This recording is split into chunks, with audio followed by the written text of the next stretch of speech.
Siapa nih?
Apapun putusan hakim, Jumhur Hidayat alaihissalam tetap pahlawan Bumi Putra. Kami mengucapkan terima kasih kepada umum, sarjana dan penasihat hukum karena menunggu karena ini tadi ada waktu itu kita peradilan setengah 9 dan di satu menunggu juga selesai. Untuk siapa? Untuk saya pribadi. Pemimpin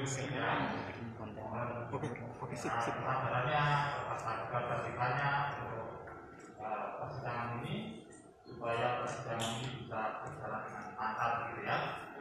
Kemudian nanti ada kesempatan bagi wartawan yang mengambil gambar, terutama yang pakai apa ya namanya, blitz ya.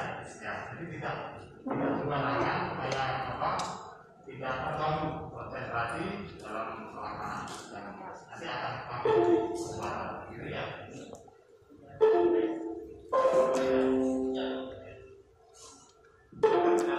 Terdakwa sidang pengadilan negeri Jakarta Selatan dalam perkara nomor 2 Pintus 2021 ke Jakarta Selatan atas nama terdakwa Muhammad Jumhur Hidayat dibuka dan dinyatakan terbuka untuk umum.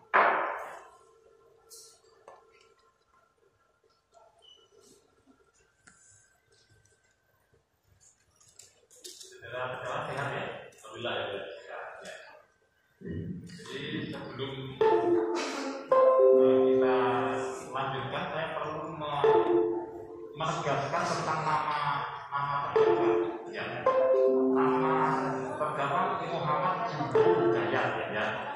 Tulisannya itu. Kalau yang saya pakai untuk selama ini MOH titik ya. ya MOH Jumhur Hidayat. Nah, gitu ya. MOH. Jadi nanti kalau saya ucapkan Muhammad Jumhur Hidayat itu adalah saudara, tapi yang di putusan tulisannya saya tulis MOH titik Jumhur Hidayat gitu ya.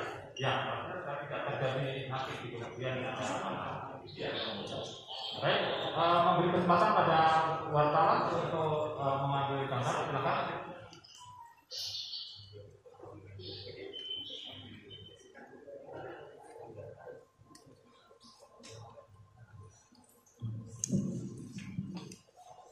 Cukup ya?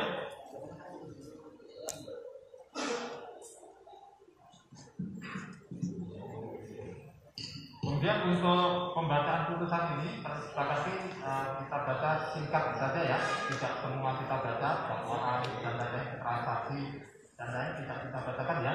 Begitu ya, terdakwa penasihat itu? Ya, sepakat ya.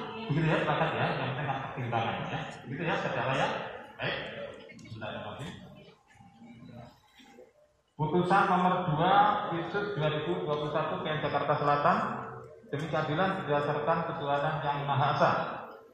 Pengadilan Negeri Jakarta Selatan yang mengadili perkara pidana dengan acara pemeriksaan biasa telah menjatuhkan putusan sebagai berikut dalam perkara atas nama terdakwa. Nama lengkap Muhammad Jumhur Hidayat, lahir di Bandung, umur 53 tahun, lahir tanggal 18 Februari 1968. Jenis kelamin laki-laki, bangsa Indonesia, tempat tinggal di Jalan Saraswati nomor 10, RT 2 RW 11, Kelurahan Cipete Utara, Kecamatan Kebayoran Baru, Jakarta Selatan. Agama Islam, pekerjaan karyawan swasta. Terdakwa ditangkap tanggal 13 Oktober 2020. Terdakwa ditahan dalam tahanan rumah tahanan negara oleh penyidik sejak tanggal 14 Oktober 2020 sampai tanggal 2 November 2020. Penyidik perpanjangan oleh penuntut umum sejak tanggal 3 November 2020 sampai tanggal 14 November 2020. Pembantaran penahanan oleh penyidik sejak tanggal 15 November 2020 sampai tanggal 19 November 2020. Penyidik penahanan lanjutan setelah pembantaran sejak tanggal 19 November 2020 sampai tanggal 16 Desember 2020. Penuntut umum sejak tanggal 8 Desember 2020 sampai dengan tanggal 27 Desember 2020. Penuntut umum perpanjangan pertama oleh Ketua Pengadilan Negeri sejak tanggal 28 Desember 2020 sampai tanggal 25 Januari 2021. Hakim Pengadilan Negeri sejak tanggal 4 Januari 2021 sampai dengan tanggal 2 Februari 2021. Hakim Pengadilan Negeri perpanjangan oleh Ketua Pengadilan Negeri sejak tanggal 3 Februari 2020 sampai tanggal 3 April 2021. Hakim Pengadilan Negeri perpanjangan oleh Ketua Pengadilan Tinggi sejak tanggal 4 April 2021 sampai tanggal 3 Mei 2021. Hakim Pengadilan Negeri perpanjangan oleh Ketua Pengadilan Tinggi sejak tanggal 4 Mei 2021 sampai dengan tanggal 2 Juni 2021. Penahanan terdakwa ditangguhkan oleh Majelis Hakim Pengadilan Negeri sejak tanggal 6 Mei 2021. Terdakwa menghadap di persidangan didampingi oleh tim penasihat hukumnya bernama Oki Ratana dan Esa dan kawan-kawan, para advokat pengacara publik yang tergabung pada tim advokasi untuk demokrasi beralamat di Jalan Pangeran Diponegoro nomor 74 Jakarta Pusat berdasarkan surat kuasa khusus tanggal 18 Januari 2021 yang telah didaftarkan di Panitiran Pengadilan Negeri Jakarta Selatan pada register nomor 63/SK /SK/Romawi 1/2021 tanggal 21 Januari 2021. Pengadilan Negeri tersebut telah membaca penetapan Ketua Pengadilan Negeri Jakarta Selatan nomor 2/2021/PN Jakarta Selatan tanggal 16 Juli 2021 tentang penunjukan Majelis Hakim. Penetapan Majelis Hakim nomor 2/2021 PN Jakarta Selatan tanggal 5 Januari 2021 tentang penetapan hari sidang, berkas perkara dan surat-surat lain yang bersangkutan. Setelah mendengar keterangan saksi, ahli, terdakwa serta memperhatikan barang bukti surat dan barang bukti yang diajukan di persidangan, setelah mendengar pembacaan tuntutan pidana yang diajukan oleh penuntut umum yang pada pokoknya amarnya adalah sebagai berikut: 1. Menyatakan terdakwa Muhammad Juhur Hidayat telah terbukti secara sah dan meyakinkan bersalah melakukan tindak pidana dengan menyiarkan berita atau pemberitaan bohong dengan sengaja menerbitkan keonaran di kalangan rakyat karena diatur dalam dan diancam pasal 14 ayat 1 Undang-Undang Nomor 1 Tahun 1946 tentang Peraturan Hukum Pidana.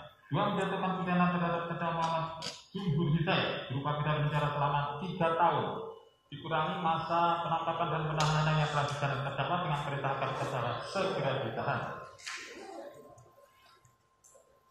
3. Menyatakan barang bukti ada yang dirampas atau dimusnahkan, ada yang dikembalikan kepada terdakwa, gitu ya, tidak dibacakan seluruhnya. 4. Menetapkan terdakwa Muhammad Juhur Hidayat dibutuhkan untuk membayar perkara sebesar Rp500.000. Setelah mendengar penjelasan terdakwa dan penasihat hukum yang pada pokoknya adalah berikut: pembelaan terdakwa, bahwa pada pokoknya dalam pembelaannya terdakwa menyampaikan bahwa apa yang telah ditulisnya dalam Twitter adalah sesuatu hal yang benar sehingga terdakwa tidak dapat dituntut atas tulisannya tersebut. Pembelaan penasihat hukum, bahwa petitum pembelaan penasihat hukum adalah agar Majelis Hakim menyatakan terdakwa Juhur Hidayat tidak terbukti secara sah dan meyakinkan setelah melakukan tindak pidana sebagaimana dalam dakwaan primer, dakwaan subsidiar, dan atau dakwaan lebih subsidiar. 1. Membebaskan terdakwa dari dakwaan tersebut atau setidak-tidaknya melepaskan terdakwa dari segala tuntutan hukum. 2. Memulihkan hak terdakwa dalam kemampuan kedudukan dan harkat serta martabatnya.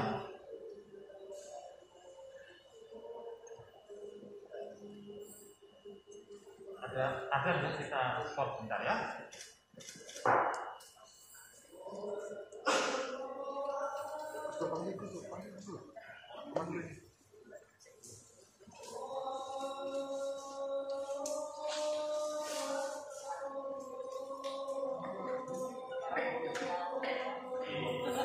Deti.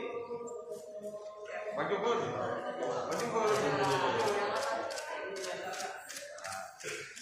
Oke, sip, thank you.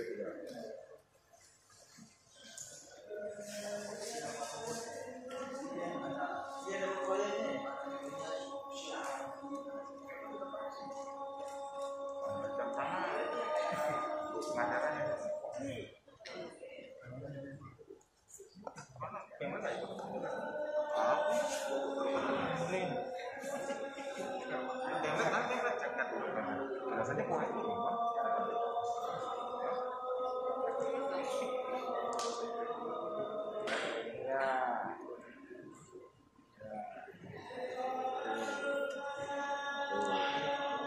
Malah karena akut yang terbuka untuk umum. 1. Membebaskan terdakwa dari dakwaan tersebut atau setidak-tidaknya melepaskan terdakwa dari segala tuntutan hukum. 2. Membolehkan hak terdakwa dalam kemampuan, kedudukan, dan harkat serta martabatnya. 3. Membebankan biaya perkara kepada negara. Setelah mendengar tanggapan penuntut umum terhadap pembelaan terdakwa yang pada pokoknya, replik penuntut umum menguatkan tuntutan yang telah disampaikannya. Setelah mendengar tanggapan terdakwa dan penasihat hukum terdakwa terhadap tanggapan penuntut umum yang pada pokoknya, duplik terdakwa dan penasihat hukum terdakwa menguatkan pembelaannya. Menimbang bahwa terdakwa diajukan ke persidangan oleh penuntut umum dengan dakwaan berdasarkan dakwaan sebagai berikut. Pertama, primer tidak dibacakan ya. Subsidiar tidak dibacakan. Lebih subsidiar tidak dibacakan, atau dakwaan kedua tidak dibacakan. Menimbang bahwa terhadap dakwaan penuntut umum tersebut penasihat hukum telah mengajukan keberatan dan telah diputus dengan putusan celah nomor 2 Pisus 2021 PN Jakarta Selatan tanggal 11 Februari 2021 yang amarnya sebagai berikut. 1. Menyatakan keberatan penasihat hukum terdakwa tidak diterima seluruhnya. 2. Memerintahkan pemeriksaan perkara nomor 2 Pisus 2021 PN Jakarta Selatan atas nama terdakwa Muhammad Jumhur Hidayat tersebut dilanjutkan. 3. Menangguhkan perhitungan mengenai biaya perkara sampai dengan putusan akhir. Menimbang bahwa untuk membuktikan dalil tersebut penuntut umum telah mengajukan saksi-saksi sebagai berikut. Saksi-saksi tidak dibacakan ya.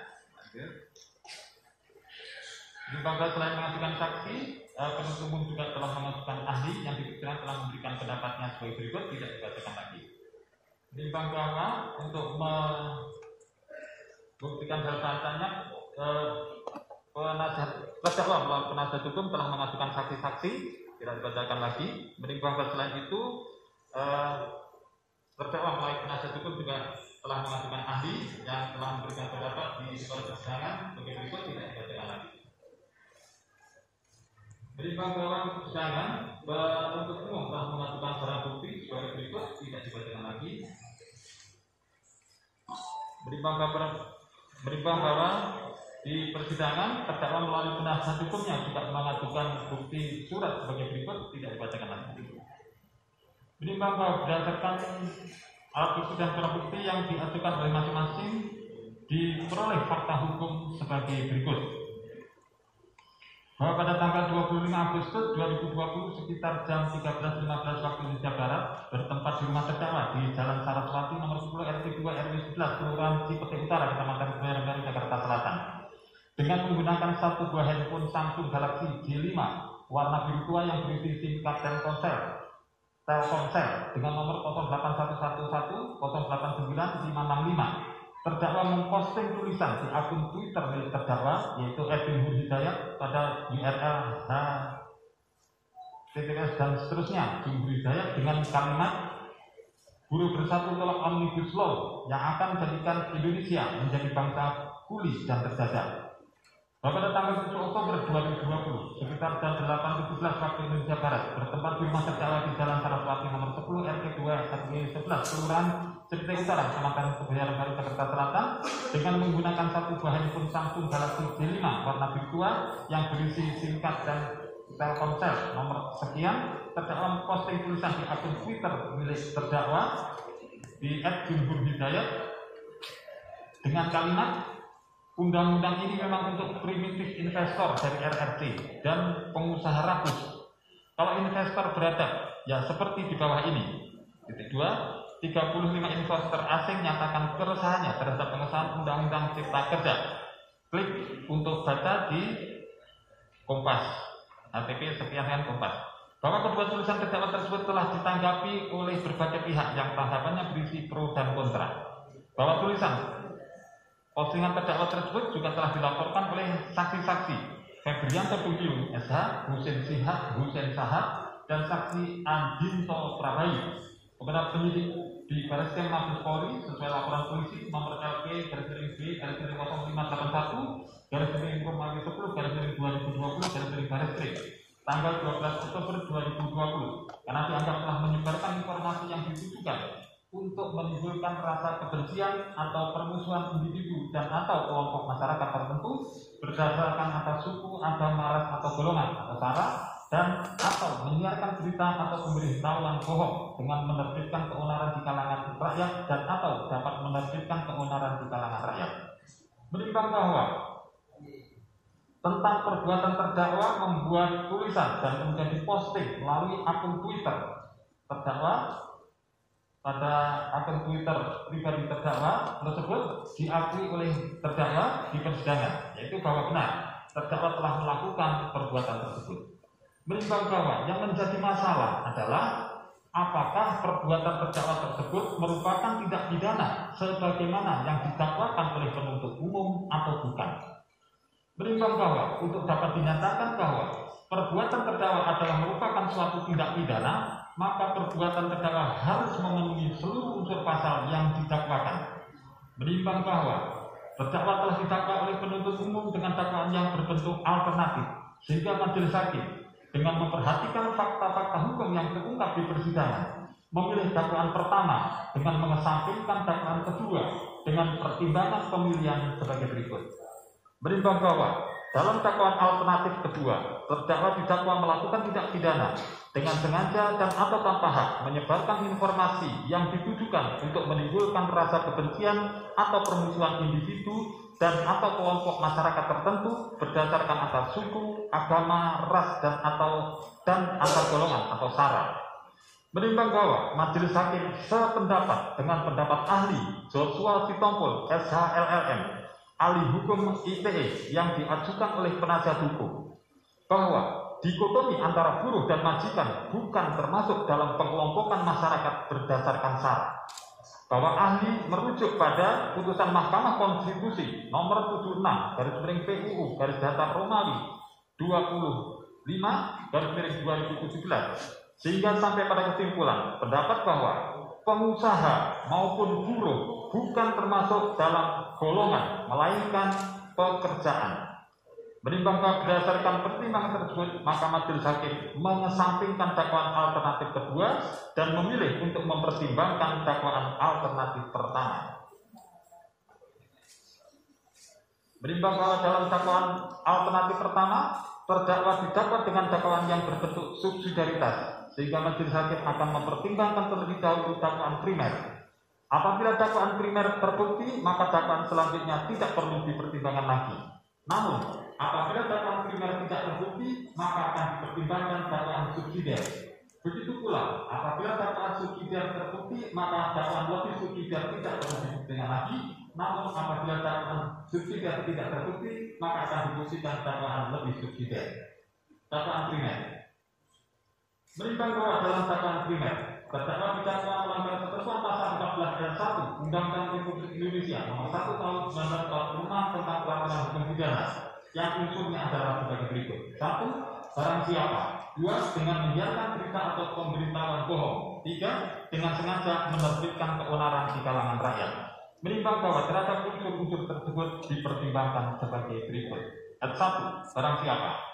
Menimbang bahwa yang dimaksud barang siapa adalah siapa saja subjek hukum yang kepadanya dapat diminta pertanggungjawaban pidana atas perbuatan yang dilakukannya.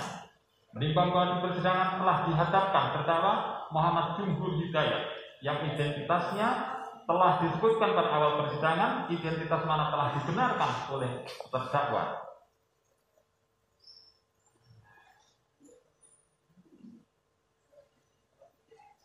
Menimbang bahwa di persidangan para saksi dan terdakwa membenarkan bahwa terdakwa Muhammad Jumhur Hidayat yang diajukan dalam persidangan perkara aku adalah benar.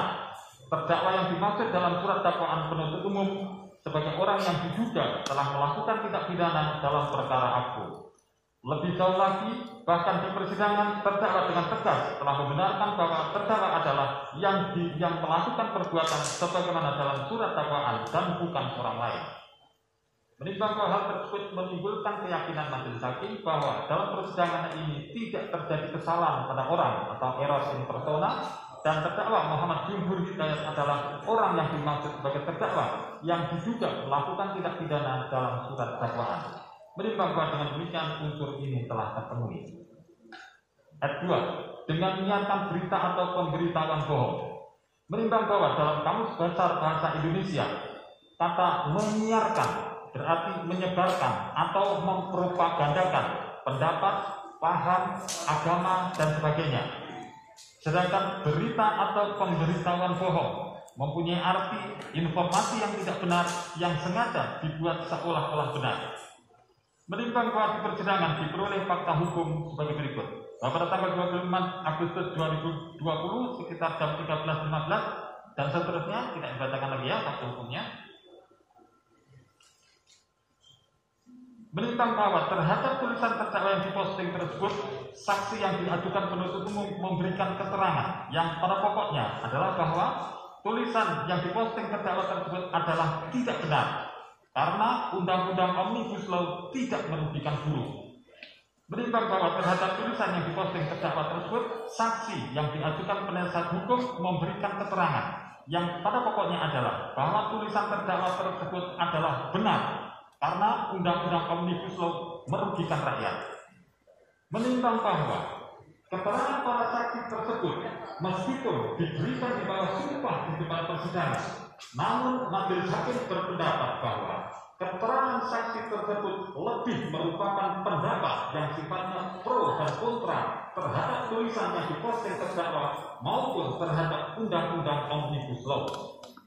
Menimbang bahwa menurut ketentuan pasal 1 angka 27 KUHP, keterangan saksi adalah salah satu alat bukti dalam perkara pidana berupa keterangan dari saksi mengenai suatu peristiwa pidana yang ia dengar sendiri, ia lihat sendiri, dan ia alami sendiri dengan menyebutkan alasan pengetahuannya tersebut.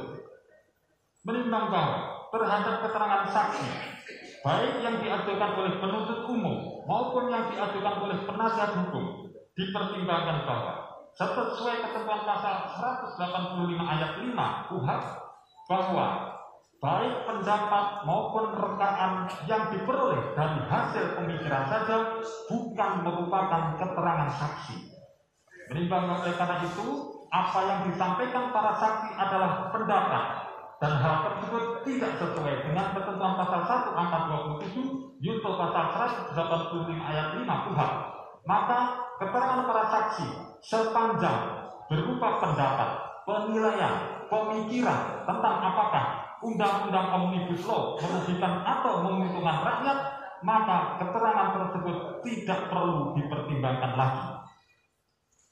Menimbang bahwa khusus terhadap keterangan saksi pelapor, yaitu saksi Febrianto Dunggio, Husein Sahab, dan Adinto Prabayu, dipertimbangkan sebagai berikut. Bahwa saksi Febrianto Dunggio adalah advokat atau pengacara dan sekaligus sebagai Ketua Aliansi Pejuang Muda Indonesia atau APMI. Bahwa saksi Husein Sahab adalah Ketua di Perkumpulan Siber Indonesia sejak tahun 2018 yang mempunyai tugas dan tanggung jawab memberikan bantuan hukum dan sosialisasi mengenai Undang-Undang ITE kepada masyarakat khususnya di media sosial. Bahwa yang dilaporkan para saksi Febrianto Dunggio, Husein Sahab, dan Adinto Prabayu adalah tulisan yang diposting terdakwa di akun Twitter yang berbunyi 1. Buruh bersatu tolak Omnibus Law yang akan menjadikan Indonesia bangsa pulih dan terjajah. 2. Undang-undang ini memang untuk primitif investor dari RRC dan pengusaha rakus. Kalau investor beradab, ya seperti di bawah ini. Titik 2. 35 investor asing menyatakan keresahannya terhadap pengesahan Undang-Undang Cipta Kerja. Klik data di HTP sekian. Para saksi Febrianto Dunggio SH, Husein Sahab, dan Adinto Prabayu sebelum membuat laporan, berdiskusi terlebih dahulu dengan teman-teman tentang tulisan yang diposting terdakwa. Bahwa para saksi tersebut tidak sepenuhnya memahami isi RUU Cipta Kerja atau Omnibus Law, namun para saksi merasa resah dengan cuitan atau tulisan yang diposting terdakwa dan menganggap tulisan yang diposting terdakwa provokatif sehingga para saksi membuat laporan polisi. Menimbang bahwa tulisan terdakwa yang dilaporkan oleh para saksi dan menjadi barang bukti dalam perkara aku adalah tulisan sebagaimana dalam caption di akun Twitter terdakwa @jumhurhidayat. Menimbang bahwa tulisan terdakwa tersebut hanya berupa pernyataan dan tidak ada uraian lebih lanjut. Menimbang bahwa oleh karena itu yang dapat dipertimbangkan dalam putusan ini sebatas pada tulisan terdakwa tersebut tanpa mempertimbangkan benar atau tidaknya isi tulisan terdakwa. Menimbang bahwa berdasarkan fakta yang terungkap di persidangan, ternyata terdakwa menyampaikan pendapatnya tentang RUU Omnibus Law bukan di forum resmi, melainkan melalui akun Twitter pribadi terdakwa yang akhirnya ditanggapi oleh berbagai pihak sehingga menimbulkan pro dan kontra. Menimbang bahwa yang menjadi masalah terhadap tulisan terdakwa adalah bahwa tulisan terdakwa pada akun Twitter terdakwa tersebut menurut para saksi yang melaporkan adalah bahwa tulisan terdakwa tersebut adalah provokatif.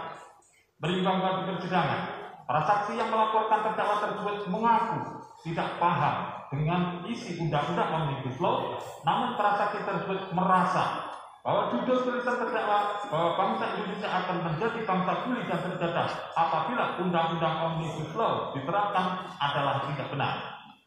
Menimbang bahwa saksi Husein Sahab, saksi Febrianto Dunju, dan saksi Andinto Prabayu di persidangan antara lain menyatakan bahwa meskipun undang-undang Omnibus Law diterapkan, tidaklah membuat bangsa Indonesia menjadi bangsa tuli dan terjajah, dan akibatnya adalah para saksi yang membuat laporan tersebut merasa keberatan.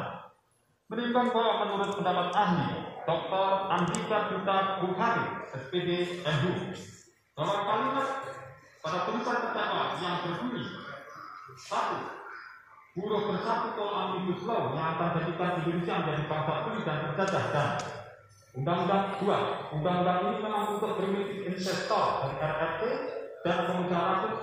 Kalau investor berada tidak seperti bawah ini, titik 2. 35 investor asing menyatakan perusahaannya terhadap pengesahan Undang-Undang Cipta Kerja tergolong sebagai kalimat yang tidak asertif karena memuat adanya tuduhan bahwa Undang-Undang Cipta Kerja menjadikan Indonesia menjadi bangsa tuli dan terjajah.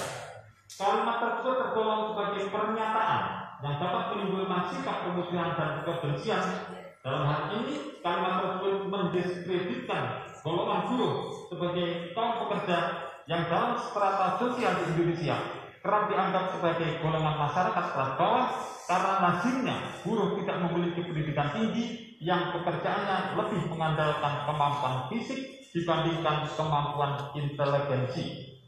Sehingga dengan stereotip tersebut buruh selalu diidentikan sebagai masyarakat kelas bawah.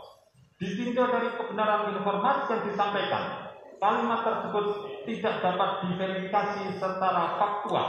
Artinya, pernyataan tersebut tergolong sebagai penyebaran pemberitahuan bohong. Menimbang bahwa terhadap unsur ini, penasihat hukum berpendapat bahwa tulisan terdakwa merupakan bentuk hak atas kebebasan berpendapat sebagaimana diamanatkan dalam pasal 28E ayat 3 Undang-Undang Dasar Negara Republik Indonesia tahun 1945. Menimbang bahwa terhadap pendapat penasihat hukum tersebut dipertimbangkan bahwa memang benar apa yang ditulis terdakwa merupakan refleksi pemikiran terdakwa terhadap isi rancangan Undang-Undang Cipta Kerja. Namun yang menjadi masalah adalah 1. Terdakwa menyampaikan pendapatnya di forum yang tidak resmi sehingga menimbulkan pro dan kontra, padahal ada forum resmi untuk menyampaikan pendapat tersebut. 2. Judul tulisan terdakwa telah membuat saksi Febrianto Dunju, saksi Husein Sahab, dan saksi Andinto Prabayu merasa keberatan sehingga melaporkannya kepada penyidik. 3. Ahli Dr. Andika Duta Bukhari SPD MHU berpendapat bahwa kalimat yang digunakan terdakwa adalah kalimat yang tidak asertif. Asertif sendiri mempunyai arti sikap mampu berkomunikasi dengan jujur dan tegas, namun tetap menghargai dan menjaga perasaan orang lain. Menimbang bahwa dengan demikian, terlepas dari apakah substansi tulisan terdakwa benar atau tidak, namun pemilihan kata atau diksi, bangsa ini dan terjaga pada tulisan terdakwa telah membuat orang lain merasa keberatan. Menimbang bahwa dengan demikian, maka pendapat penasihat hukum harus ditolak. Menimbang bahwa dengan demikian unsur ini telah terpenuhi. Ketiga, unsur dengan sengaja menerbitkan keonaran di kalangan rakyat. Menimbang bahwa yang dimaksud sengaja atau kesengajaan menurut Memori Van Collecting adalah sebagai menghendaki dan mengetahui atau willing and hidden. Pengertian dengan sengaja adalah menghendaki atau mengetahui apa yang dilakukan. Orang yang melakukan perbuatan dengan sengaja menghendaki perbuatan itu dan mengetahui serta menyadari akibat dari perbuatan yang dilakukan itu.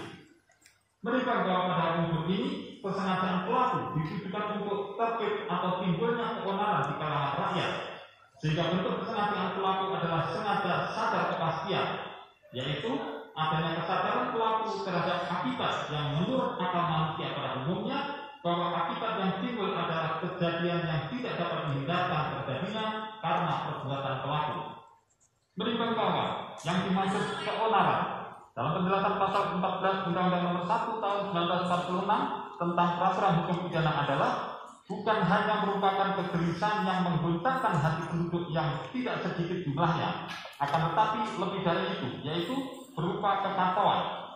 Penjelasan pasal 14 Undang-Undang Nomor 1 Tahun 1946 tentang peraturan hukum pidana memberikan penjelasan bahwa yang dimaksud keonaran adalah bukan hanya merupakan kegelisahan dan mengguncangkan hati penduduk yang tidak sedikit jumlahnya, akan tetapi lebih dari itu, yaitu berupa kekacauan. Menimbang bahwa dalam analisa hukumnya terhadap unsur ini, penuntut umum menganggap bahwa unsur ini telah terbukti dengan mendasarkan pada pendapat ahli sosiologi hukum Dr. Trubus Rahardiansah SHMH MSI yang di dalam persidangan di bawah sumpah menerangkan bahwa pelaku baik individu atau kelompok yang menyampaikan berita bohong memiliki korelasi dengan kedudukan strata peran masyarakat atau institusi. Bila pelaku mempunyai jabatan dan kedudukan yang tinggi di masyarakat atau institusi, apalagi memiliki masa pendukung yang relatif besar, maka akan dengan mudah berita bohong itu menyebar di masyarakat karena langsung dipercaya informasinya oleh warga masyarakat. Menimbang bahwa terdakwa Muhammad Gung Wijaya sejak tahun 2014 sampai sekarang terdakwa menjabat sebagai wakil ketua di KSPSI. Dan sejak tanggal 18 Agustus 2020 sampai sekarang terdakwa aktif sebagai anggota komite eksekutif di KAMI, Koalisi Aksi Menyelamatkan Indonesia, yang tugas terdakwa adalah memantau kegiatan KAMI secara keseluruhan terkait isu nasional, undang-undang Omnibus Law. Bahwa jabatan terdakwa tersebut merupakan modal strategis bagi terdakwa untuk menggerakkan massa dalam menciptakan kebenaran. Menimbang bahwa dalam dakwaannya, penuntut umum mendalilkan bahwa akibat perbuatan terdakwa telah menerbitkan keonaran di masyarakat. Salah satunya muncul berbagai pro kontra mengenai ketidakpercayaan masyarakat kepada pemerintah dan muncul kontra terhadap undang-undang cipta kerja tersebut, sehingga muncul protes dari masyarakat melalui demo. Salah satunya demo yang terjadi pada tanggal 8 Oktober 2020 di Jakarta yang berakhir dengan kerusuhan. Menimbang bahwa dalam kaitannya dengan dakwaan tersebut, maka terjadinya keonaran dalam demonstrasi mahasiswa dan buruh di Jakarta pada tanggal 8 Oktober 2020 adalah karena perbuatan terdakwa berupa tulisan terdakwa di Twitter.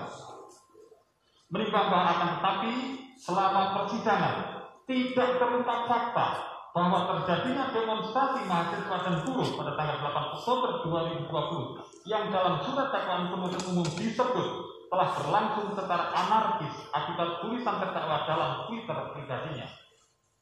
Menimbang bahwa majelis hakim sependapat dengan penasihat hukum bahwa dengan tidak dihadirkannya Andika Fahrezi bin Muhammad Hausi selaku saksi yang di berkas perkara telah diperiksa penyidik sebagai pelaku kerusuhan dalam demonstrasi tersebut, maka dakwaan penuntut umum hanya dibuktikan dengan pendapat ahli sosiologi hukum Dr. Trubus Hardiansyah SHMSI.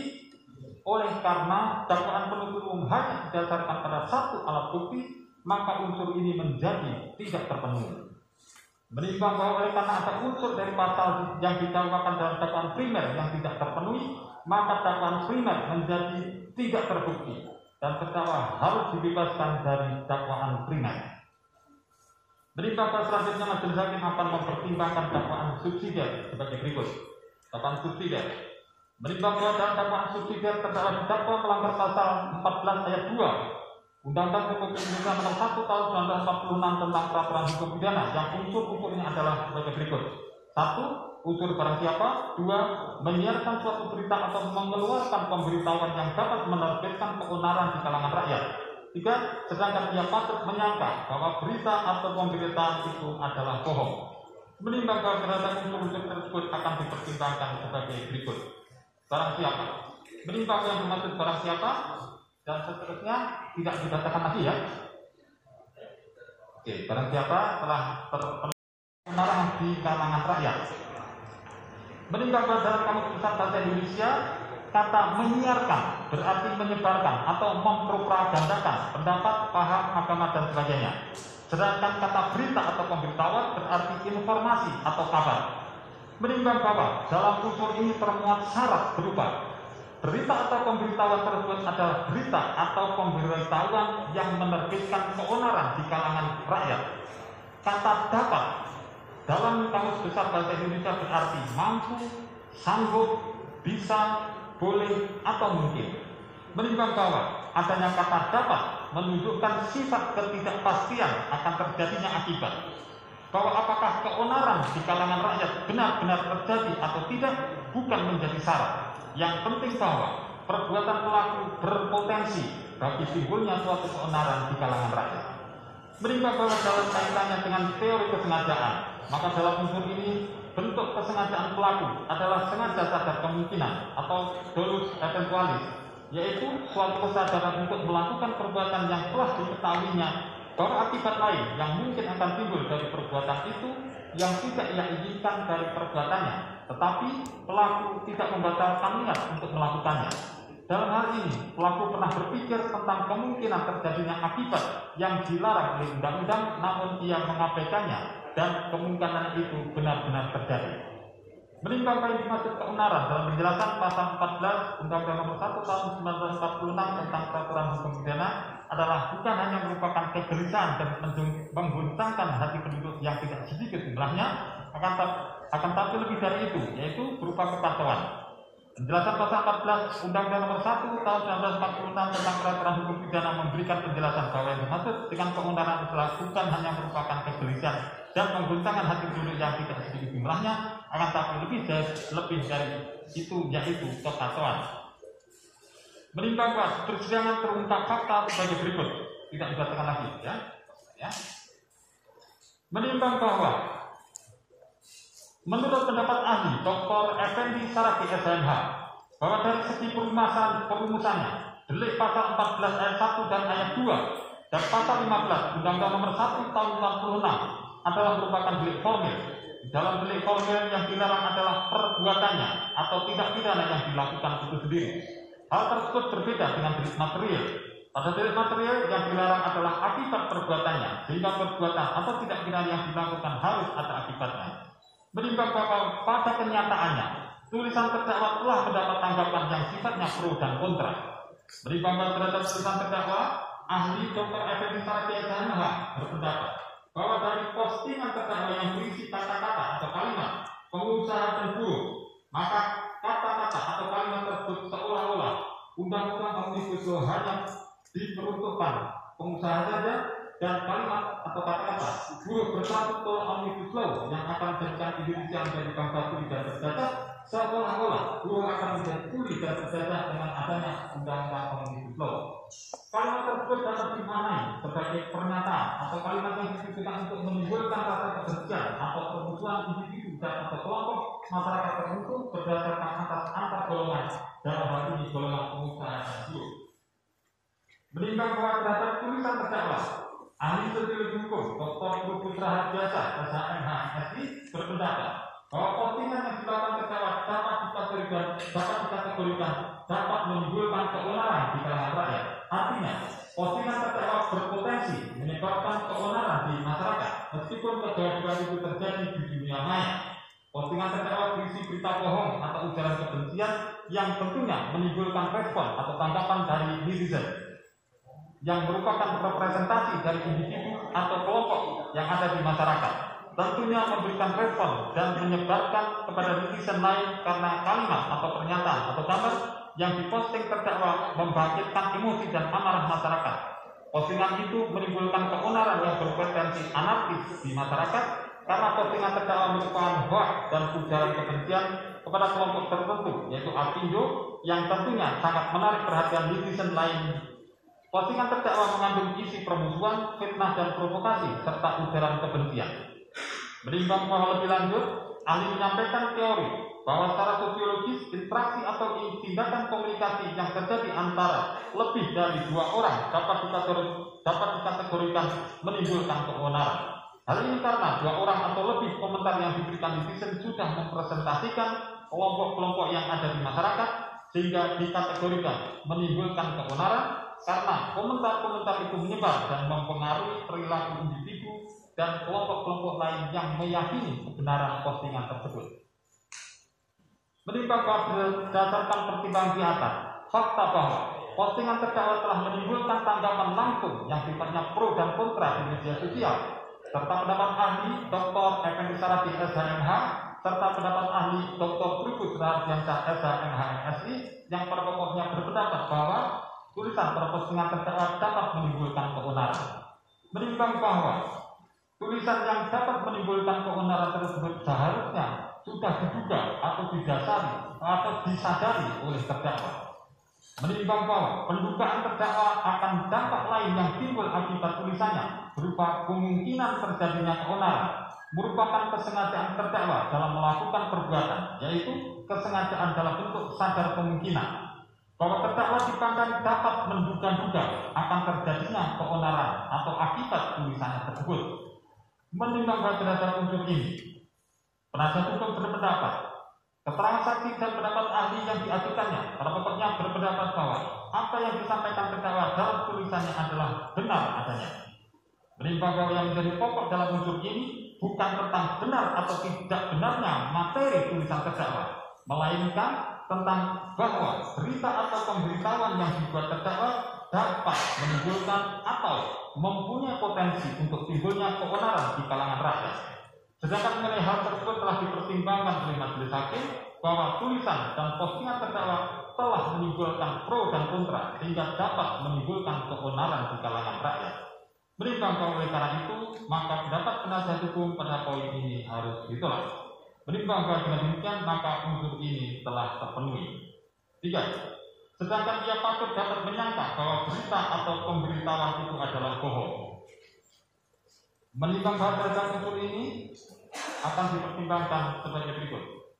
Menimbang bahwa pada unsur ini disyaratkan adanya kemampuan pelaku untuk dapat menyangka terhadap ketidakbenaran berita atau pemberitahuan yang disampaikannya, yaitu bahwa ada kemungkinan berita yang disampaikannya adalah tidak benar atau bohong. Menimbang bahwa terhadap bohongnya berita yang disiarkan terdakwa, penuntut umum telah mengajukan saksi dan ahli. Menimbang bahwa terhadap kebenaran berita yang disiarkan oleh terdakwa dan penasihat hukum telah mengajukan saksi dan ahli di persidangan. Menimbang bahwa oleh karena terdakwa atau penasihat hukum telah mengajukan alat bukti berupa saksi, ahli, dan barang bukti yang mendukung pendapatnya bahwa substansi tulisan terdakwa adalah benar. Oleh karena itu, perihal persangkaan terdakwa tentunya terbukti adalah bahwa terdakwa menyangka bahwa berita yang disampaikannya adalah benar. Menimbang bahwa dengan demikian, maka unsur ini menjadi tidak terpenuhi. Menimbang bahwa karena ada unsur yang tidak terpenuhi, maka dakwaan subsidiar menjadi tidak terbukti dan terdakwa harus dibebaskan dari dakwaan subsidiar. Dakwaan lebih subsidiar. Menimbang bahwa dalam dakwaan lebih subsidiar, terdakwa didakwa melakukan perbuatan sebagaimana diatur pasal 15 Undang-Undang Republik Indonesia Nomor 1 Tahun 1946 yang unsurnya adalah sebagai berikut. 1. Barang siapa. 2. Menyiarkan kabar yang tidak pasti atau kabar yang berkelebihan atau yang tidak lengkap.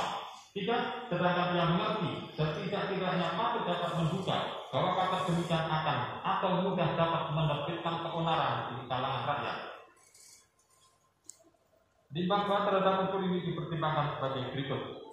1. Barang siapa. Menimbang yang dimaksud barang siapa adalah siapa saja subjek hukum yang kepadanya dapat diminta pertanggungjawaban pidana atas perbuatan yang dilakukannya, dan seterusnya tidak dibacakan lagi. Ya. 2. Menyiarkan kabar yang tidak pasti atau kabar yang berkelebihan atau yang tidak lengkap. Menimbang bahwa dalam Kamus Besar Bahasa Indonesia, kata menyiarkan berarti menyebarkan atau mempropagandakan pendapat, paham, agama dan sebagainya. Sedangkan berita atau pemberitahuan berarti informasi atau kabar. Menimbang bahwa dalam unsur ini disyaratkan bahwa kabar yang disiarkan oleh pelaku adalah kabar yang tidak pasti atau kabar yang berlebihan atau kabar yang tidak lengkap. Menimbang bahwa kualifikasi kabar dalam unsur ini bersifat alternatif, sehingga cukup salah satu bentuk kabar yang disiarkan pelaku untuk memenuhi unsur pasal ini. Menimbang bahwa di persidangan terungkap fakta sebagai berikut. Fakta tidak dibacakan lagi.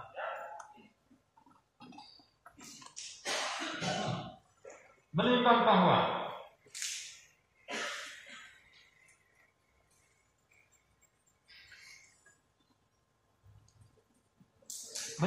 ternyata tulisan terdakwa tersebut materinya menyangkut rencana undang-undang Omnibus Law, namun tulisan terdakwa tidak disampaikan dalam forum resmi, melainkan disampaikan terdakwa sebagai tulisan lepas di akun Twitter terdakwa sehingga menimbulkan pro dan kontra. Menimbang bahwa terhadap fakta tersebut, majelis hakim berpendapat bahwa terdakwa sebagai seorang aktivis selayaknya memahami mekanisme menyampaikan pendapat terhadap sebuah rancangan undang-undang. Menimbang bahwa terlepas dari benar atau tidak materi tulisan terdakwa, faktanya bahwa terdakwa hanya membuat tulisan di akun Twitter pribadinya dengan judul 1. Buruh bersatu tolak Omnibus Law yang akan jadikan Indonesia menjadi bangsa tuli dan terjajah. 2. Undang-undang ini memang untuk primitif investor dari RRT dan pengusaha rasus. Kalau investor berada ya seperti di bawah ini. Titik 2. 35 investor asing menyatakan keresahannya terhadap pengesahan Undang-Undang Cipta Kerja tanpa terdakwa membuat uraian lebih lanjut terhadap tulisan tersebut. Menimbang bahwa apabila melihat latar belakang terdakwa bahwa terdakwa adalah aktivis perburuan, pernah menjabat sebagai Ketua Badan Nasional Penempatan dan Perlindungan Tenaga Kerja Indonesia atau BNP 2 TKI, yang tentunya sangat paham dengan persoalan ketenagakerjaan di Indonesia. Menimbang bahwa persidangan, terdakwa menyampaikan pembelaan dengan sangat detail tentang keadaan bangsa dan negara Indonesia ini. Menimbang bahwa berdasarkan pertimbangan tentang pengalaman dan kemampuan terdakwa tersebut, maka menjadi pertanyaan apabila terdakwa membuat tulisan sekedar judul saja tanpa ada uraian lebih lanjut, yang akhirnya tulisan terdakwa menimbulkan pro dan kontra, serta cara terdakwa menyampaikannya di akun Twitter pribadinya bukan di suatu forum resmi. Menimbang bahwa fakta tentang terdakwa adalah seorang yang berpengalaman dan berpengetahuan di bidang ketenagakerjaan, sedangkan ternyata terdakwa tidak menyampaikan pendapatnya sebagaimana layaknya cara menyampaikan pendapat seorang yang berpengalaman dan berpengetahuan di bidangnya, sehingga harus dianggap bahwa berita atau pemberitaan yang disampaikan terdakwa adalah berita atau pemberitahuan yang tidak lengkap. Menimbang bahwa dengan demikian maka unsur ini telah terpenuhi. 3. Sedangkan yang mengerti setidak-tidaknya patut dapat menduga bahwa kabar demikian akan atau mudah dapat menerbitkan keonaran di kalangan rakyat. Menimbang bahwa unsur ini mengandung syarat tentang pengetahuan atau persangkaan atau pendugaan pelaku akan kemungkinan terjadinya keonaran akibat pemberitahuan yang disampaikannya. Dalam unsur ini tidak disyaratkan terjadinya keonaran, namun cukup apabila pemberitahuan tersebut berpotensi bagi terjadinya keonaran dan tentang potensi tersebut disadari oleh pelaku. Menimbang bahwa oleh karena itu, bentuk kesadaran atau kesengajaan pelaku dalam unsur ini adalah berupa kesengajaan sadar kemungkinan atau dolus eventualis. Menimbang bahwa dimana telah dipertimbangkan bahwa terdakwa adalah orang yang berpengalaman di bidang ketenaga kerjaan. Kualitas orang yang berpengalaman seperti terdakwa tersebut menurut ahli sosiologi hukum Dr. Trubus Rahardiansyah SHMH MSI membuat orang lebih percaya terhadap apa yang disampaikannya sesuai dengan bidangnya. Menimbang sebagai seorang yang berpengalaman di bidang ketenaga kerjaan, majelis hakim berkeyakinan bahwa terdakwa juga memahami psikologi tenaga kerja, baik dalam konteks tenaga kerja sebagai individu maupun tenaga kerja sebagai suatu kumpulan individu. Pemahaman terdakwa tentang psikologi tenaga kerja tersebut telah membuat tulisan terdakwa di akun Twitternya tentang RUU Omnibus Law banyak mendapat tanggapan, baik yang pro maupun kontra. Apalagi tulisan terdakwa tersebut hanya berupa kalimat tanpa terdakwa memberikan ulasan lebih dalam. Padahal terdakwa adalah orang yang berpengalaman di bidang itu. Keadaan tersebut menurut majelis hakim merupakan suatu kesengajaan terdakwa untuk memancing reaksi massa berupa timbulnya keonaran terhadap tulisannya. Terdakwa mengetahui akan kemungkinan timbulnya reaksi atas tulisannya. Pengetahuan terdakwa tentang kemungkinan timbulnya reaksi tersebut ternyata tidak menyurutkan atau membatalkan niat terdakwa untuk menyebarkan tulisan atau berita itu adalah merupakan kesengajaan terdakwa dalam melakukan perbuatan sebagaimana yang telah diuraikan dalam unsur pasal sebelumnya. Menimbang bahwa dengan demikian maka unsur ini telah terpenuhi. Menimbang bahwa karena semua unsur pasal 15 Undang-Undang Nomor 1 Tahun 1946 telah terpenuhi, maka menimbulkan keyakinan majelis hakim bahwa terdakwa telah terbukti melakukan tindak pidana sebagaimana yang didakwakan kepadanya. Menimbang bahwa karena itu haruslah dinyatakan bahwa terdakwa telah terbukti secara sah dan meyakinkan melakukan tindak pidana sebagaimana yang didakwakan dalam dakwaan alternatif pertama lebih subsidiar. Menimbang bahwa selama persidangan terdakwa dapat mengikuti persidangan dengan baik, terdakwa mampu menjawab pertanyaan dengan baik, terdakwa mampu memberikan tanggapan dan keterangan dengan baik, bahkan terdakwa mampu menyampaikan pembelaan dengan sangat baik. Semuanya menunjukkan bahwa terdakwa adalah orang yang sehat jasmani dan rohaninya, sehingga harus dipandang bahwa terdakwa adalah orang yang mampu mempertanggungjawabkan perbuatannya secara hukum. Menimbang bahwa di persidangan tidak ditemukan alasan pembenar maupun alasan pemaaf pada diri dan perbuatan terdakwa. Menimbang bahwa oleh karena telah terbukti bahwa perbuatan terdakwa telah memenuhi unsur pasal yang didakwakan, sedangkan terbukti pula bahwa terdakwa adalah orang yang mampu mempertanggungjawabkan perbuatannya, maka terhadap terdakwa harus dinyatakan bahwa terdakwa terbukti secara sah dan meyakinkan bersalah melakukan tindak pidana sebagaimana yang didakwakan oleh penuntut umum pada dakwaan alternatif pertama lebih subsidiar, dan kepada terdakwa harus dijatuhi pidana yang setimpal dengan perbuatannya. Menimbang bahwa dalam perkara ini terhadap terdakwa telah dikenakan penangkapan dan penahanan yang sah, maka masa penangkapan dan penahanan tersebut harus dikurangkan seluruhnya dari pidana yang dijatuhkan. Menimbang bahwa penahanan terhadap terdakwa dilakukan penangguhan dengan jaminan baik berupa orang maupun sejumlah uang, dan selama persidangan terdakwa bersikap sangat kooperatif. Beberapa kali terdakwa mengalami sakit dan harus dioperasi, sehingga oleh karenanya majelis hakim mempertimbangkan bahwa meskipun terhadap terdakwa dijatuhi pidana, namun tidak perlu memerintahkan agar terdakwa ditahan kecuali untuk kepentingan pelaksanaan putusan. Menimbang bahwa terhadap barang bukti yang diajukan di persidangan selanjutnya dipertimbangkan sebagai berikut. Menimbang bahwa dalam melakukan tindak pidana terdakwa membuat atau memposting tulisan dalam akun Twitter menggunakan perangkat handphone, yaitu satu unit handphone Samsung J5 warna tua dengan email sekian, satu buah nomor Telkomsel nomor 62811100965, dan tiga, satu buah flashdisk merek Toshiba warna putih kapasitas 8 GB berisi salinan atau kopi akun Twitter atas nama Jumhur Hidayat, harus dirampas untuk dimusnahkan.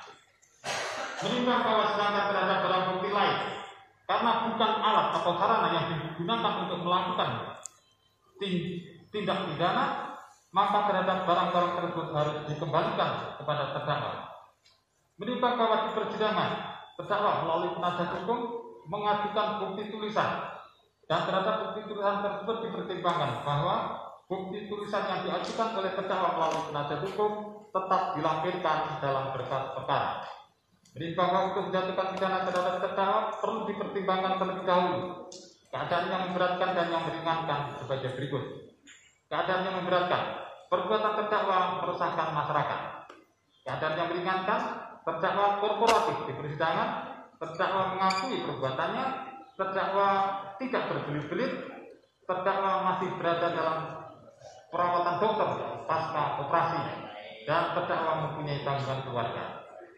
Menimbang bahwa karena terdakwa dijatuhi pidana, maka haruslah dibebani untuk membayar biaya perkara. Perhatikan ketentuan pasal 15 Undang-Undang Republik Indonesia Nomor 1 Tahun 1946 dan Undang-Undang Nomor 8 Tahun 1981 serta peraturan lain yang bersangkutan. Mengadili. 1. Menyatakan terdakwa Muhammad bin Hidayat tidak terbukti secara sah dan meyakinkan bersalah melakukan tindak pidana sebagaimana dalam dakwaan alternatif pertama, primer dan subsidiar. 2. Membebaskan terdakwa tersebut oleh karena itu dari dakwaan alternatif pertama, primer dan subsidiar. 3. Menyatakan terdakwa Muhammad bin Hidayat terbukti secara sah dan meyakinkan bersalah melakukan tindak pidana, menyiarkan kabar yang tidak lengkap, sedangkan dia mengerti setidak-tidaknya patut dapat menduga bahwa kabar demikian akan atau mudah dapat menerbitkan keonaran di kalangan rakyat, sebagaimana dalam dakwaan alternatif pertama lebih subsidiar.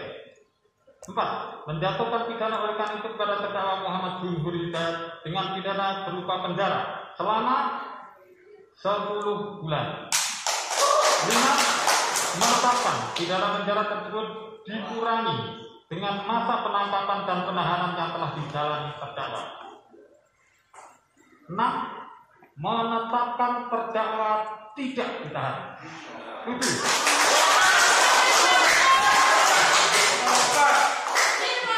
Menetapkan barang bukti yang disita berupa 1 unit handphone Samsung J5 warna biru tua dengan email 35 sekian-sekian, 1 unit 1 buah nomor ponsel 62811089565 dan 1 buah flash disk merek Toshiba warna putih kapasitas 8 GB berisi salinan atau kopi atau Twitter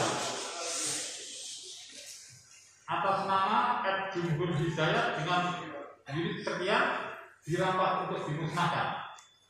1 buah fotokopi KTP atas nama Jumhur Hidayat, 1 buah iPad warna silver, 1 buah spanduk bertuliskan selamat datang atau buang kami Jawa Barat, 2 buah kaos warna hitam, 1 buah kemeja warna biru, 1 buah rompi warna biru tua bertuliskan politik sekedarnya perlawanan selamanya, 1 buah topi bertuliskan daulat rakyat, 1 unit laptop Acer warna hitam, serial number sekian, 1 buah harddisk merek Tencent warna hitam, dan 1 unit PC merek HP warna hitam dikembalikan kepada terdakwa.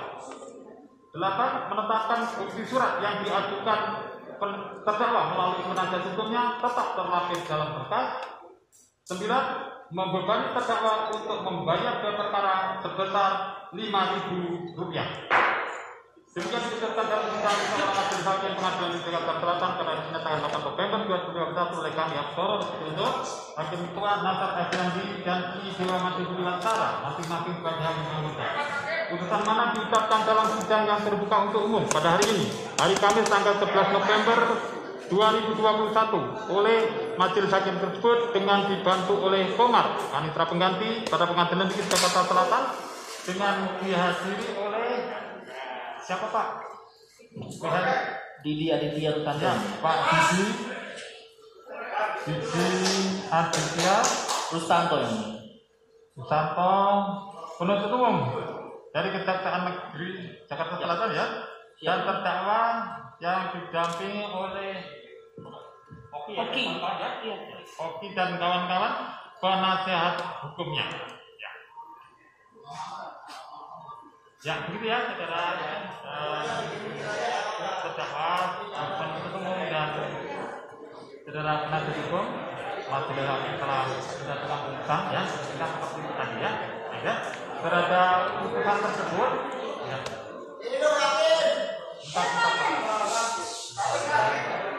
Bentar ya, belum selesai ya. Jadi terhadap putusan ini, ya, terdakwa maupun penuntut umum mempunyai hak, ya, untuk satu, terima putusan. Dua, apabila tidak terima, maka melakukan upaya hukum, ya. Kemudian apabila masih ragu-ragu, diberi kesempatan untuk pikir-pikir, ya, selama 7 hari, ya. Begitu ya. Ya, gitu ya, penasihat hukum, penuntut umum, terdakwa dan penasihat hukum, ya. Ya. Apakah saya perlu tanya bagaimana sikapnya? Terdakwa, konsultasi ya, konsultasi.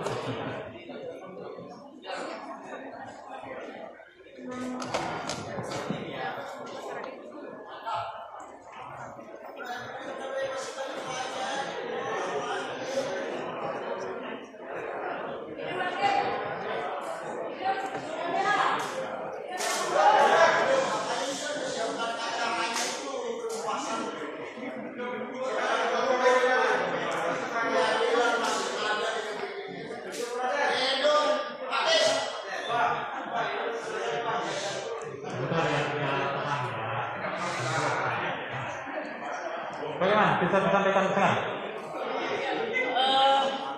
Setelah kami mempertimbangkan dengan terdakwa, kami akan pikir-pikir terlebih dahulu ya. Pikir-pikir ya. Pikir-pikir ya. Ya. Jadi karena terdakwa maupun penuntut umum menyatakan pikir-pikir, maka putusan ini belum dapat dilaksanakan, ya. Akan tetapi persidangan dalam perkara ini telah selesai, ya. Ya, oleh karena itu sidang selesai dan dinyatakan ditutup, ya.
Mana, Bung?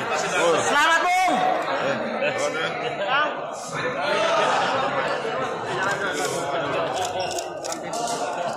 Jangan jual aja Pak sekalian, Pak.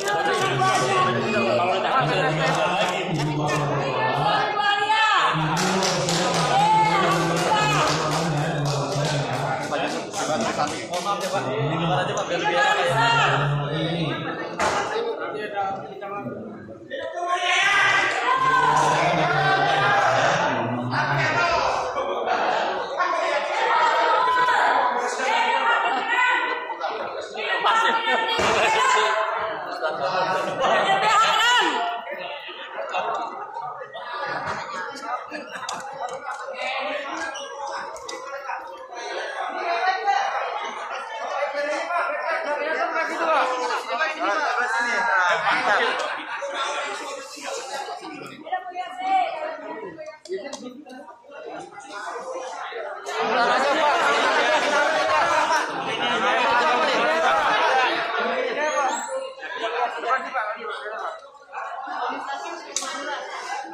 Kalau saya ya pasti tidak puas ya, karena pengennya saya ya bebas murni, merasa nggak bersalah, saya coba menyatakan pendapat saja, tapi faktanya saya tidak bulan dan saya boleh tahan 7 bulan.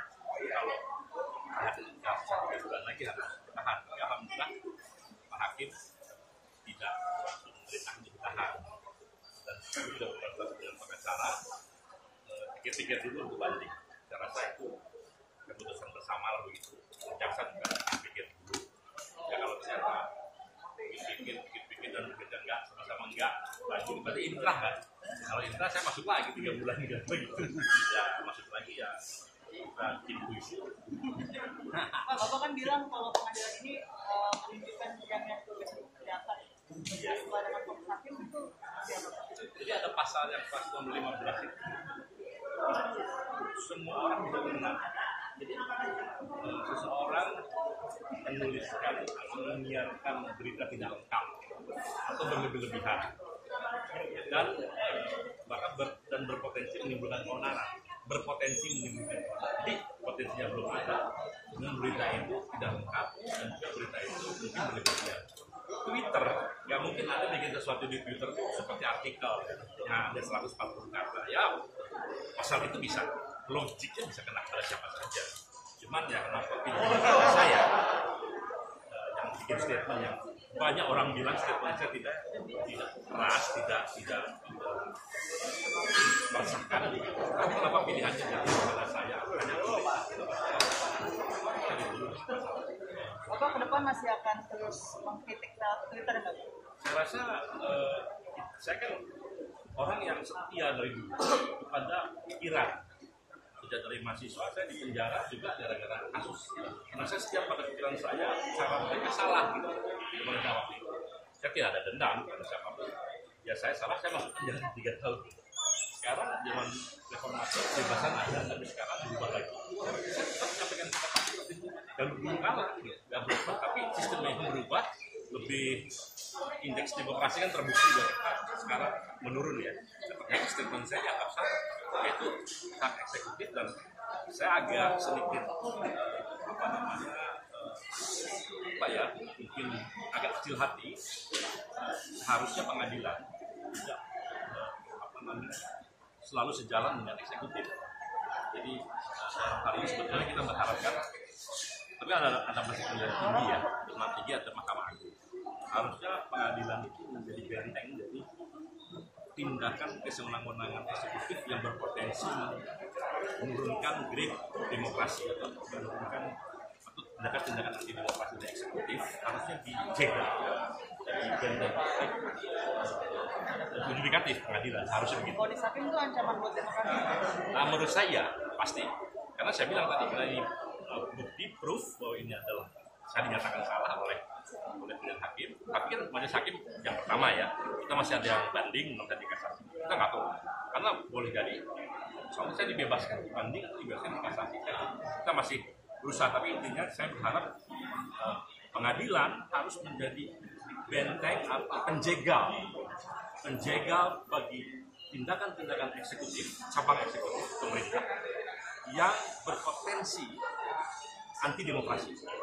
Jadi sikap-sikap anti demokrasi dari pemerintah itu harus dijegal oleh pengadilan. Idealnya seperti itu, karena itu tidak ada hubungan. Ya, itu yang paling ideal. Tapi kita lihat apakah ini solusi kita akan. Berarti Pak puas dengan putusan hakim hari ini? Yang saya bisa agak terima bahwa saya tidak ditahan. Itu alhamdulillah saya masih bisa ketemu sama keluarga dong, sama anak-anak ya kan. Kalau saya langsung kalau Pak Hakim perintahkan saya tahan, mobil tahanan mungkin udah harus saya ke tahanan lagi. Tapi saya katakan vonis 10 bulan itu tetap buat saya adalah bermasalah. Karena saya tidak bersalah, saya cuma menyatakan pendapat. Dan pendapat saya banyak yang orang lain berpendapat jauh lebih keras dari pendapat saya. Dan saya tidak memfitnah, tidak. Saya menyatakan Omnibus Law bermasalah, cuma gitulah kira-kira. Tapi dinyatakan saya salah. Pertanyaannya kenapa seharus saya yang kena? Kenapa enggak yang lain? Data itu tanya sama pemerintah. Hari ini ditemani siapa, Pak? Hari ini ditemani siapa? Sama ibu saya sama di Bandung. Ibu saya tuh udah ya 2 kali kan saya waktu saya ditahan di zaman Orde Baru masih mahasiswa. Iya, Luar biasa. apa namanya? Ya, ada Senior ya. 32 tahun lalu ya. Nusa Kambangan dia juga tahu, dia sedih banget. Dan ada bukunya juga ya, Pak? Aku udah ya, tahu ya. Terus ada istri juga tadi ya, Pak? Istri aku juga. Anak? Anak ya. Kenapa? Kakak kandung. Bang, kira-kira untuk demokrasi ke depan, abang melihatnya seperti apa bang setelah jatuhnya vonis atas ini bang? Ya perjuangan untuk menegakkan, menyadarkan eksekutif bahwa cara-cara seperti ini keliru harus dilakukan. Tidak bisa ya. Karena kita kan tidak bicara individu ya, kita bicara bernegara, berbangsa, ada intinya. Jadi jangan berhenti, terus meningkatkan demokratisasi di masyarakat. Apakah harus didorong dari masyarakat juga bang? Itu akan ada interaksi, bisa aktornya yang berubah ya, di pengambil keputusan, tapi bisa juga masyarakat desakan dan aktor terpaksa berubah. Ada juga masyarakat tidak mendesak, tapi aktor yang memang punya pikiran yang visioner, bagus ya, dan demokratis itu berubah juga. Nah, dua-duanya bisa kita lakukan. Setelah vonis ini, apakah abang tetap akan berjuang di jalur yang sama dalam demokrasi? Saya nggak akan berubah, pasti nggak akan berubah lah, saya biasa aja. Oke, bang, makasih banyak bang. Yuk. Dulu lah ibu. 081.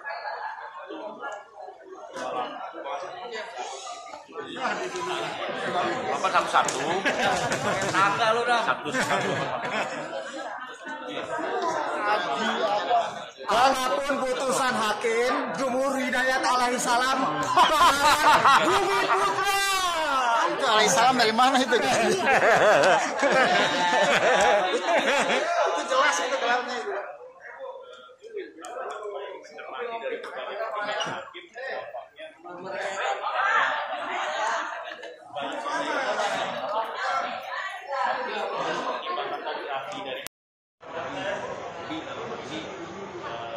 Ya, hakim memiliki pendapat yang jalan benar. Ya, dan untuk kedepannya kami dari kuasa hukum akan pikir-pikir terlebih dahulu selama 7 hari apakah akan mengajukan upaya hukum atau menerima putusan ini. Jadi kita dikasih waktu 7 hari untuk pikir-pikir. Oke. Penegasan tadi itu untuk pasalnya pasal apa? Pasal 15 Undang-Undang 1 tahun 1946.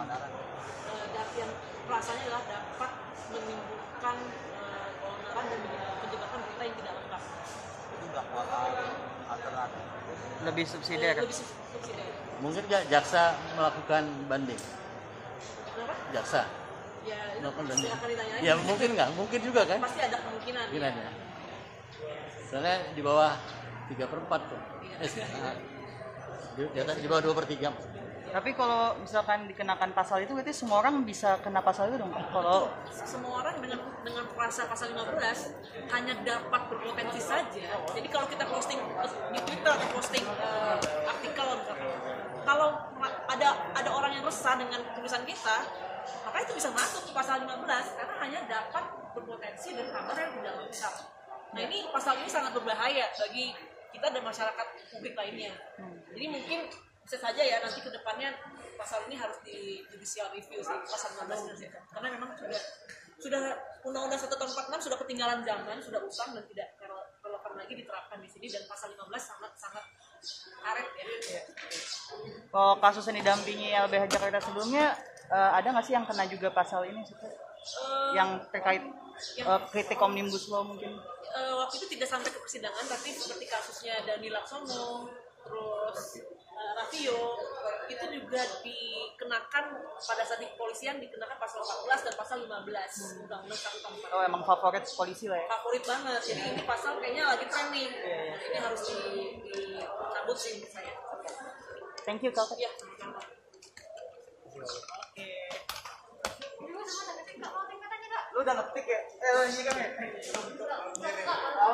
Merdeka harus merdesa, adil, makmur, beradab.